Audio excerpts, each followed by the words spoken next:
ምሽቱን በአሜሪካው ፕሬዝዳንት ዶናልድ ትራምፕ ላይ የግድያ ሙከራ ያደረገው ግለሰብ መታወቁ ተገልጿል። በዋሽንግተን ዲሲ የጋላ ምሽት ላይ ተኩስ የከፈተው ግለሰብ ማንነት ይፋ የተደረገ ሲሆን የዩናይትድ ስቴትስ የህግ አስከባሪ አካላት ትላንት ቅዳሜ ምሽት ፕሬዝዳንት ዶናልድ ትራምፕ በተገኙበት የጋዜጠኞች የጋላ ፕሮግራም ላይ ጥቃት ለመሰንዘር የሞከረው ግለሰብ ማንነትን አረጋግጠዋል።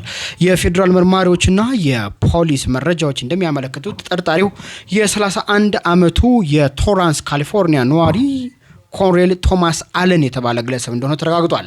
የደህንነት ምንጮች እንደገለጹት ከሆነ እስካሁን በተደረገ የመጀመሪያ ደረጃ ምርመራ ድርጊቱ ከማንኛውም የውጭ ሀገር መንግስት በተለይም ደግሞ ከኢራን ጋር የሚያገናኘው ምንም አይነት ማስረጃ አልተገኘም። ጥቃቱ ግለሰባዊ ይዘት እንዳለውና ከተጠርጣሪው የግል ሁኔታ ጋር የተያያዘ ሊሆን እንደሚችል መርማሪዎች ጠቁመዋል።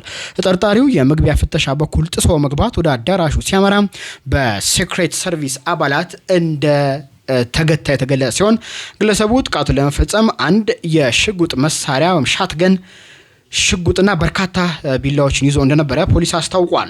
ፕሬዚዳንት ትራምፕ ቀዳማዊት እመቤት ሜላኒያ ትራምፕና ሌሎች ከፍተኛ የመንግስት ባለስልጣናት ምንም አይነት ጉዳት ሳይደርስባቸው በሰላም ከመድረክ ተነስተው ወደ አስተማማኝ ቦታ እንደተወሰዱ ተረጋግጧል።